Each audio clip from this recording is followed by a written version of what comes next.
অসমত ফাট মেলিব নেকি বিৰোধীৰ ইণ্ডিয়া মৰ্চা বিৰোধী মৰ্চাৰ পৰা ফালৰি কাটিব নেকি ৰাইজৰ দলে যোৰহাটত কাক সমৰ্থন কৰিব বিৰোধী মৰ্চাৰ নমস্কাৰ আৰম্ভ কৰিবলৈ লৈছো প্ৰাগ নিউজ ডিজিটেলৰ বিশেষ অনুষ্ঠান প্ৰাগ ফোকাছ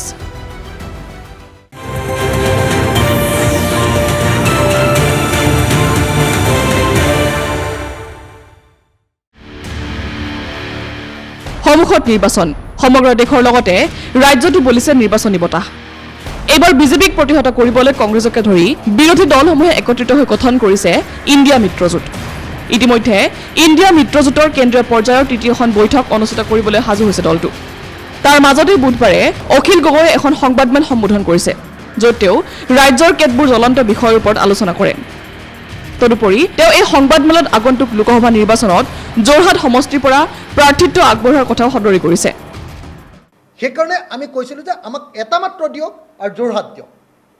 আৰু আমি নিশ্চয়তা প্ৰদান কৰিছোঁ যে যোৰহাটত আমি বিজেপিক পৰাভূত কৰিব পাৰিম তেওঁ লগতে এইটো উল্লেখ কৰিছে যে যোৰহাট লোকসভা সমষ্টিত ৰাইজৰ দলৰ বাহিৰে অন্য কোনো বিৰোধীয়ে বিজেপিক প্ৰতিহত কৰিব নোৱাৰে বিৰোধী ঐক্যমঞ্চৰ প্ৰতি অসমৰ জনগণৰ আস্থা বৃদ্ধি হোৱাৰ স্বাৰ্থত যদি ৰাইজৰ দলক যোৰহাট লোকসভা সমষ্টিটো দিয়ে তেতিয়াহ'লে নিশ্চিতভাৱে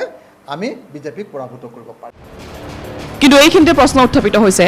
ৰাজ্যিক পৰ্যায়ত বিৰোধী ঐক্যৰ সৈতে কোনো ধৰণৰ আলোচনা নকৰাকৈ অখিল গগৈৰ এনে আকস্মিক মন্তব্যৰ অৰ্থ কি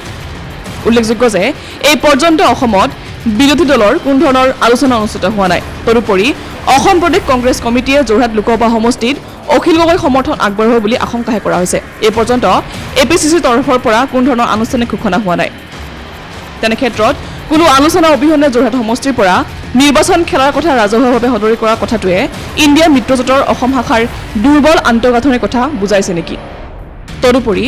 আৰম্ভণিতে বিৰোধী মৰ্চাৰ মাজৰ এনেধৰণৰ ঘটনাই নিশ্চিতভাৱে বিজেপিক আৰু শক্তিশালী কৰি তোলাৰহে আশংকা কৰা হৈছে মানে যোৰহাট লোকসভা সমষ্টিটো আমি ৰাইজৰ দলে বিৰোধী দলসকলৰ পৰা বিৰোধী দলৰ আমাৰ যিটো ঐক্যমঞ্চ সেই ঐক্যমঞ্চৰ পৰা আমি যোৰহাট লোকসভা সমষ্টিটো আমি বিচাৰিছোঁ ৰাইজৰ দলে আমি সাংগঠনিক তৎপৰতা বৃদ্ধি কৰিছোঁ যোৰহাট লোকসভা সমষ্টিৰ ভিতৰত যিমানকেইটা বিধানসভা সমষ্টি আছে প্ৰত্যেকটো বিধানসভা সমষ্টিতে আমি প্ৰচাৰ কাৰ্য চলাই আছোঁ সাংগঠনিক কাম কাজ চলাই আছোঁ আৰু আমি বিৰোধী পক্ষক আহ্বান জনাই আহিছোঁ আমাৰ যিটো বিৰোধী ঐক্যমঞ্চ আছে তেওঁলোকক আমি আহ্বান জনাই আহিছোঁ যে আমি কেৱল এটা সমষ্টিতে নিৰ্বাচন খেলিব খোজোঁ সেইটো হ'ল যোৰহাট লোকসভা সমষ্টি লোকসভা সমষ্টিত যদি আমাক সঁচাকৈ বিৰোধী দলৰ পৰা আমাক এৰি দিয়া হয় ৰাইজৰ দলক এৰি দিয়া হয় আমি আপোনালোকক অসমৰ ৰাইজক নিশ্চয়তা প্ৰদান কৰিছোঁ আৰু বিৰোধী দলসমূহৰ ঐক্যমঞ্চক আমি নিশ্চয়তা প্ৰদান কৰিছোঁ যে আমি বিজেপি দলক পৰাভূত কৰিব পাৰিম বিজেপি দলক পৰাভূত কৰিম 2024 চনৰ নিৰ্বাচনটো এটা অত্যন্ত ক্ৰিটিকেল আৰু ভাৰতৰ ইতিহাসৰ আটাইতকৈ গুৰুত্বপূৰ্ণ নিৰ্বাচন হ'ব ভাৰতৰ ইতিহাসৰ আটাইতকৈ গুৰুত্বপূৰ্ণ নিৰ্বাচন এইকাৰণেই হ'ব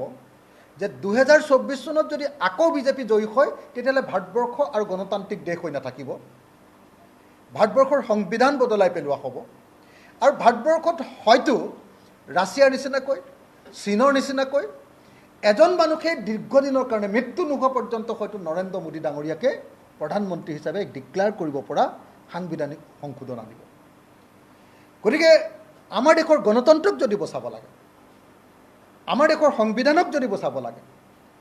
আমাৰ দেশক যদি স্বৈৰতন্ত্ৰৰ পৰা যদি ৰক্ষা কৰিব লাগে আমাৰ দেশক সাম্প্ৰদায়িক ফেচিবাদৰ পৰা যদি বচাব লাগে আমাৰ দেশক বিজেপিৰ মূল্যবৃদ্ধিৰ ৰাজনীতিৰ পৰা যদি বচাব লাগে আমাৰ দেশৰ বিজেপিৰ দেশৰ সম্পদ বিক্ৰী কৰা দেশখনক বিক্ৰী কৰি দিয়াৰ ৰাজনীতিৰ পৰা যদি বচাব লাগে আমাৰ দেশক যদি মানে আপোনাৰ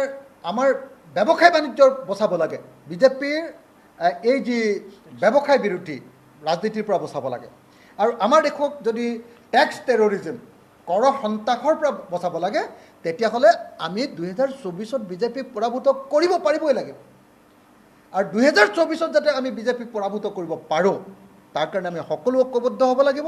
আৰু তাৰ কাৰণে বিজেপিক যাতে উজনি অসমত পৰাভূত কৰিব পাৰোঁ তো ৰাইজৰ দলক যদি প্ৰাৰ্থিত্ব দিয়ে তেতিয়াহ'লে আমি যোৰহাটত নিশ্চিতভাৱে পৰাজিত কৰিম। আমি আপোনালোকক আজি ঘোষণা কৰি দিছোঁ, যোৰহাটত বিজেপি দলক পৰাভূত কৰিব পৰাৰ ক্ষমতা ৰাইজৰ দলৰ আছে। ডেফিনেটলি বিভিন্ন ৰাজনৈতিক দলৰ লগত এই সম্পৰ্কে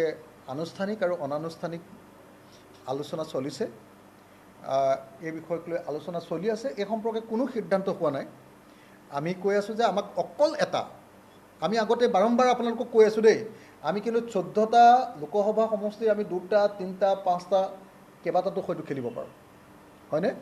কিন্তু আমি কোৱা নাই, আমি কৈছোঁ যে এটা লোকসভা সমষ্টি কেৱল ৰাইজৰ দলক দিয়ক। আৰু বিজেপিক পৰাভূত কৰাৰ স্বাৰ্থত মানুহক আচলতে বিজেপি বিৰোধী কৰিবৰ কাৰণে ঐক্যমঞ্চটোক শক্তিশালী কৰাৰ স্বাৰ্থত, যাতে বিৰোধী দলবিলাকৰ ঐক্যমঞ্চৰ প্ৰতি মানুহৰ আস্থা বৃদ্ধি পায়, সেইকাৰণে আমি কৈছিলোঁ যে আমাক এটা মাত্ৰ দিয়ক আৰু যোৰহাট দিয়ক। আৰু আমি নিশ্চয়তা প্ৰদান কৰিছোঁ যে যোৰহাটত আমি বিজেপিক পৰাভূত কৰিব পাৰিম আৰু পাৰিম। সেইকাৰণে আমি আশা কৰিছোঁ যে যোৰহাট যদি আমাক দিয়ে, তেতিয়াহ'লে নিশ্চিতভাৱে আমি বিজেপিক পৰাভূত কৰিম। আৰু বিজেপিক পৰাভূত কৰাৰ স্বাৰ্থত আৰু বিৰোধী ঐক্যমঞ্চ শক্তিশালী হোৱাৰ স্বাৰ্থত, বিৰোধী ঐক্যমঞ্চৰ ভাৱমূৰ্তি বৃদ্ধি হোৱাৰ স্বাৰ্থত, বিৰোধী ঐক্যমঞ্চৰ প্ৰতি অসমৰ জনগণৰ আস্থা বৃদ্ধি হোৱাৰ স্বাৰ্থত যদি ৰাইজৰ দলক যোৰহাট লোকসভা সমষ্টিটো দিয়ে, তেতিয়াহ'লে নিশ্চিতভাৱে